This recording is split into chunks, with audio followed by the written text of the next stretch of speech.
মালাকুল মউত আল্লাহকে প্রশ্ন করছিলেন, দায়িত্ব তো দিছেন, পুরা করতে হবে, কোনো দ্বিমত নাই। কিন্তু মনে ভাবে মানুষ সারাদিন আমার নামের চর্চা করবে, খালি বলবে এই লোকটার কোনো কাজ নাই, শুধু সারাদিন গাজীপুরে ঘুরতে থাকে, যাকে মনে চায় তাকে উঠায় নিতে থাকে, সারাদিন আমার আলোচনা করবে, মানুষের মুখে মুখে থাকবে। তো আল্লাহ প্রতি উত্তরে বলছিলেন, সাআজআলু লিল মাউতি সাবাবা, আমরা মৃত্যুর কারণ বানায় দিব। ইয়াযকুরু সাবাব ওয়া ইয়ানসা, মানুষ কারণ নিয়ে আলোচনা করবে, তোমার নাম ভুলেও নিবে না। এখন নাম নিতেছে ডেঙ্গু, কয়েকদিন আগে নাম নিছে করোনা, কখনো নাম নেয় স্ট্রোক করছে, কখনো নাম নেয় এটা সেটা, ঠিক না? হ্যাঁ, আরেকটা কারণও আছে।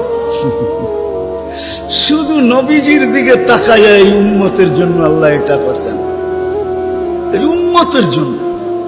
এই উম্মতকে আল্লাহ আখিরাতে শাস্তি দিতে চান না। হায় হায়, উম্মত যদি নবী চিনত। আয়সা পড়ছি অবেলা, তো হাতে সময়ও নাই, আর হইল ওয়াজ মাহফিল, অন্য কিছু হইলে হয়তো ওইদিকে চলে যেতাম। নবীজি শুনানোর সময় আমার কাছে এখন নাই। যে উম্মত নবী চিনে না, নবীর কারণেই আমরা পাইছি। এই উম্মতকে শাস্তি আল্লাহ আখিরাতে ইনশাআল্লাহ দিবেন। হ্যাঁ হ্যাঁ, দেয় তো দেয় কি কইরা, যার উপরে 3-3 বার কুদরতি হাত লাগছে।